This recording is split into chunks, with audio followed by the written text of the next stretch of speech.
Hiya Dave, how are you doing, mate? Hey Viv, good to see you. So as coming to the end of the 2025 dig now, Yeah. and I finally managed to catch up with you.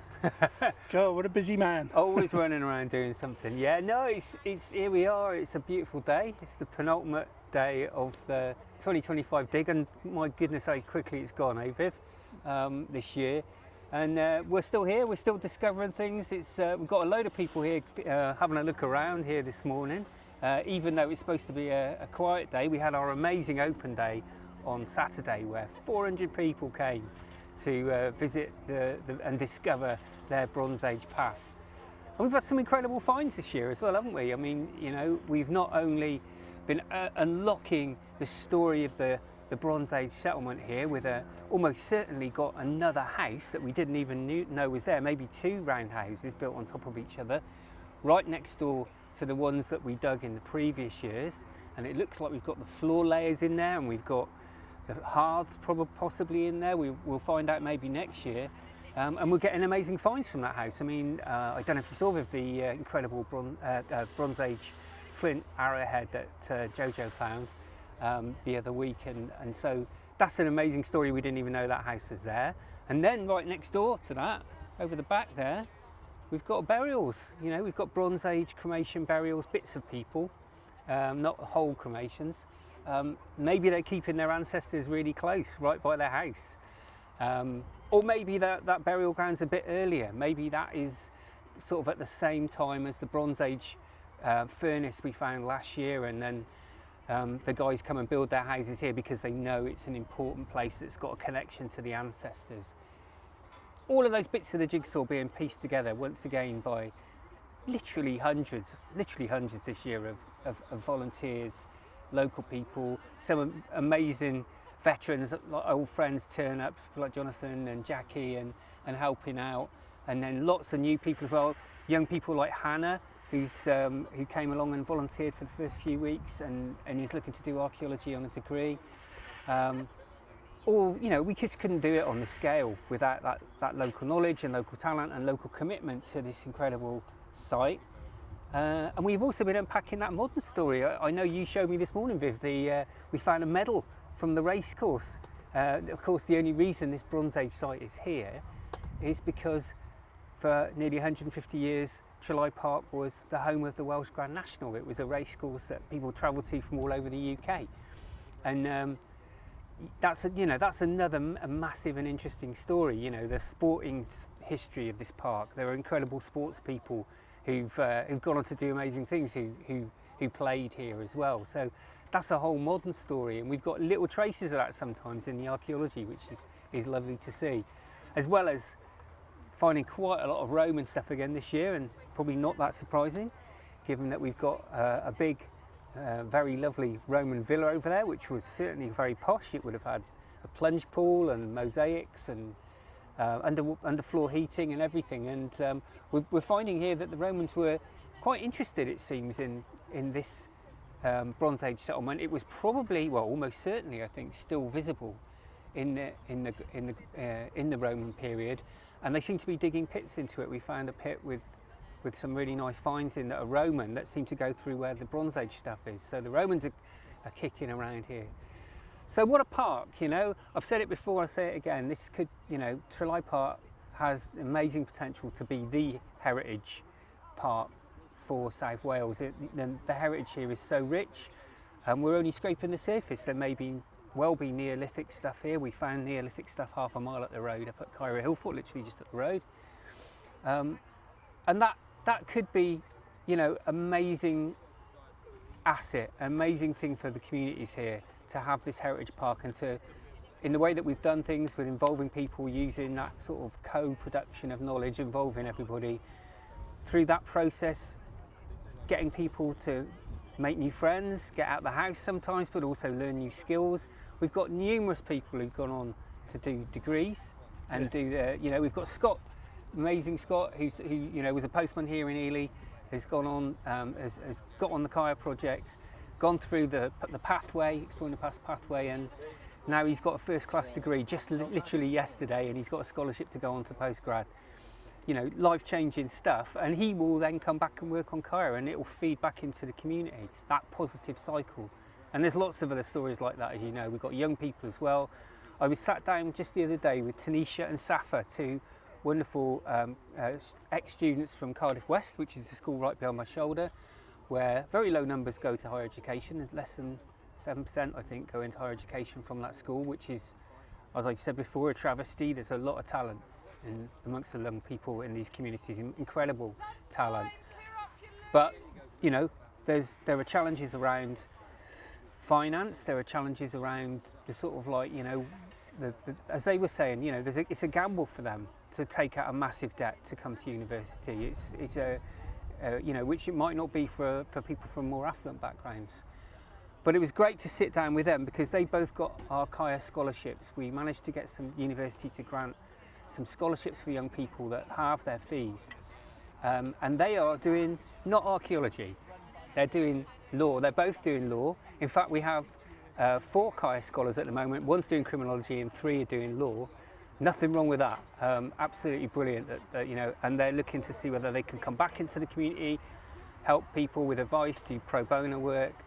It was great to sit down with them. So the CAER project, it's about the dig and it's about archaeology, but it's also about much bigger things than that. It's about the community, about the community's future, regeneration, giving people the opportunities that they maybe don't get the opportunity to do, both adults and young people. And it's about, new life opportunities, changing lives, it's changed my life, it's changed Ollie's life as well. Everybody that gets involved hopefully has takes something positive from it and learns something from it. So what are the next stages? Well, this park's got so much potential. We need to be doing something with there's a big Roman villa over there that's just, at the moment, just rough ground. Hardly anyone knows it's there. There's no interpretation. That could be an amazing community heritage tourism site, potentially. Of course, we've got all this incredible archaeology here that we could do something with interpretation. But then there's all that sporting history as well that I was saying, of the modern history of the park and the history of the park in the 20th century when it was an anti-aircraft facility during the Blitz. We found an air raid patrol badge, didn't we, the other year? And before that it was an airstrip as well. So incredible stories that we can do things with. So our hope is that we can go for another grant, another big National Lottery Heritage grant, similar to the one that did such amazing things up the road, or is doing such amazing things up the road at the wonderful CAER Heritage Centre, where obviously a lot of the finds from here will go. And that's another good thing, is that with archaeology all too often the finds are taken away from communities and they end up in a museum and they're hidden away. But with us, we have our Heritage Centre with our community partners, Action CAER in Ely there running it, and the nice finds will go back to the community and the people will be up there working on the post-excavation work from this amazing dig all the way through the year, and still discovering things as we're going along. As well as that, the CAER Heritage Centre's also got loads of stuff going on that helps open up that opportunity I was talking about there as well. So we don't just do the archaeology there as well. We've had loads of free courses. We've got the university and others coming in delivering free adult learning courses in starting your own business, and I think there was a course on careers into childcare. We've had stuff on making food and well-being. We've got the beautiful Heritage Garden and the Heritage Garden group who are doing amazing things, and they're taking the inspiration of the things we're finding here at the dig. Like, we found some Emma wheat, and they've been sowing Emma wheat in our garden with their Bronze Age or Iron Age robes on as well, really bringing the past to life. So it's just a vibrant, lovely place for all ages, and it's wonderful. And the National Lottery Heritage Grant allowed us to get that up and running, and Cardiff University have supported it with 2 amazing staff.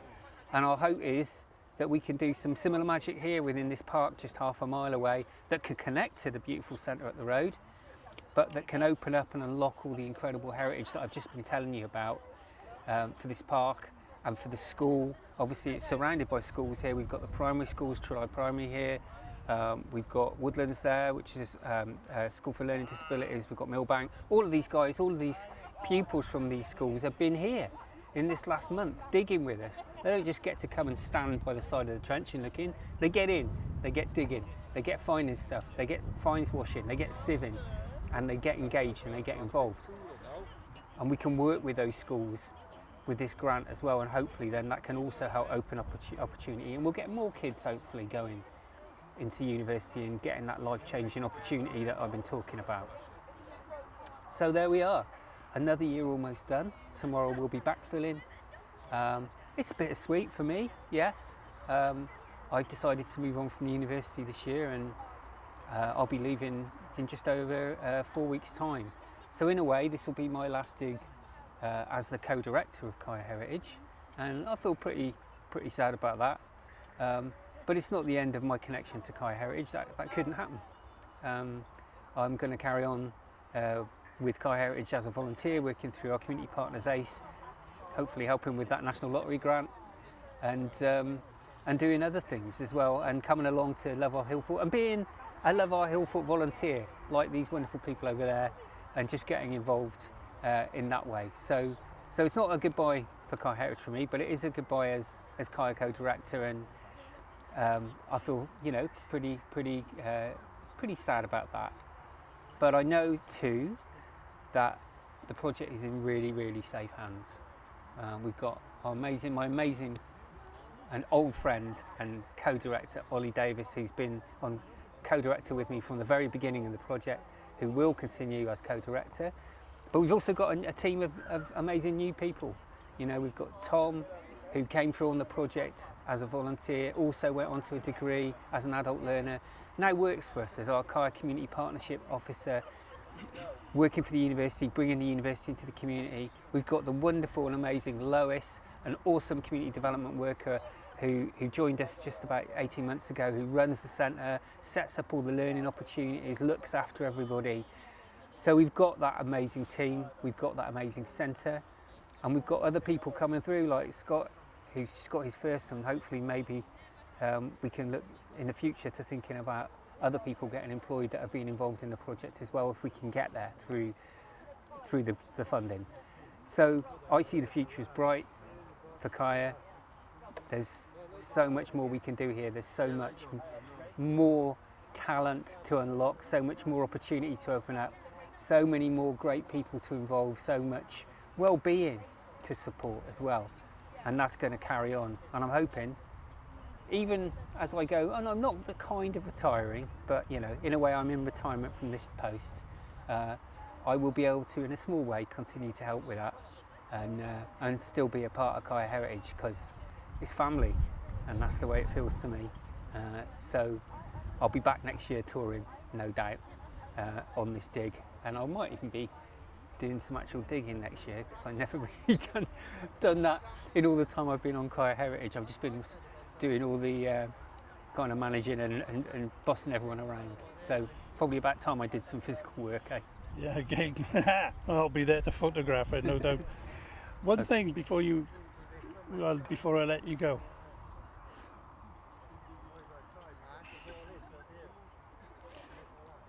As somebody who started it all off, how does it make you feel? Changing so many lives. Yeah, it's hard to. It's the most rewarding thing you can imagine. And that's why in a way it's bittersweet to almost sort of walk away. But I don't feel like I'm walking away, because I will be still part of it. But it is the most. And a lot of it wasn't planned. It kind of happened organically. We were learning. We just started out. We hadn't even got a grant. Me and Ollie, when we started out, we were quite early in our careers. It's been going nearly 14, 15 years now. But, it's just been an amazing learning experience, but it's been such a warm, rewarding experience, because the people have made it that. That's what CAER Heritage is about. It's about community. It's about creating a community here at the dig. It's about creating a community there at the centre of people who care about each other. And there's at the heart of the project are values which really are about how everybody being involved and everybody getting something out of it. and everybody enjoying it, and everybody making new and positive stories for themselves and for their community. And with that comes something important, and a word that doesn't get used very often, and that's love. Okay, there's a lot of love in this project, and that's why it does feel like a family.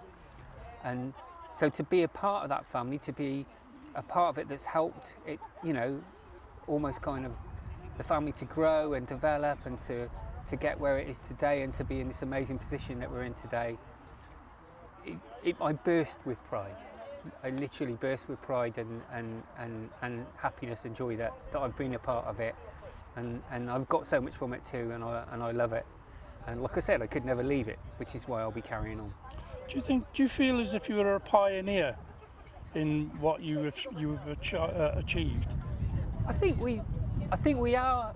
I think we've done things differently to the way that perhaps other university projects have done things before, and that's why we've got noticed.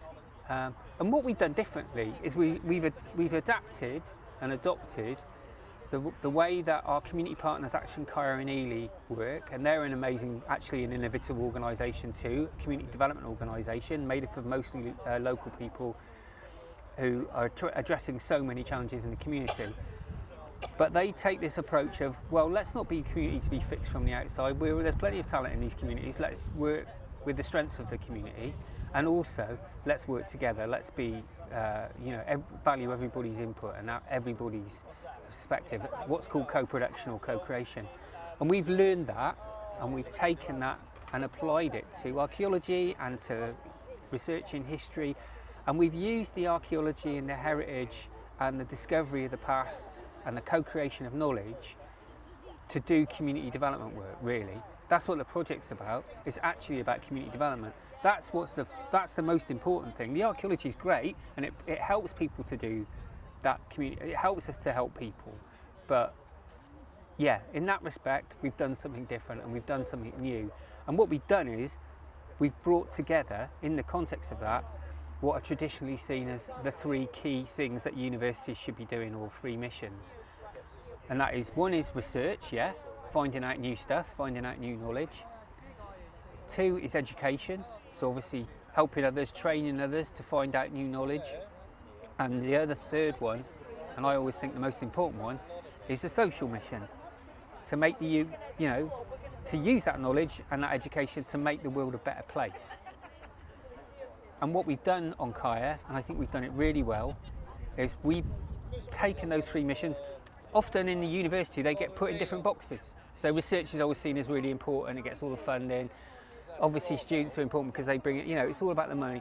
What we've done though, we've brought together those three missions culturally and in a community so that they all interweave. And with that comes all that stuff. We bought the funding, we bought the student fees and all that stuff, but what we've really done is change lives, and that's what's been most important. And we've hopefully made this little bit of corner of Cardiff a slightly better place. I hope that's what we've done, and made some people's lives better. And that is what it's all about for me. And bringing those three missions together is a powerful thing when you do it. And that's something I think that we really innovated on. And we can be an example for that. And if people want to find out more about that, I've just produced, as my last little swan song, a whole podcast series of 4 episodes of co-creating new pasts and new presents and new futures, which will be going out soon on all the big outlets. Spotify, iTunes will carry it, but it's going out from the National Coordinating Centre for Public Engagement. They're going to host it, and we'll be promoting that soon. And what's nice about that podcast series is everybody is in it. In fact, you're in it, Viv. Lots of people here in it. It's not just, I didn't want to just write a book that was going to sit on a shelf and maybe some people view it.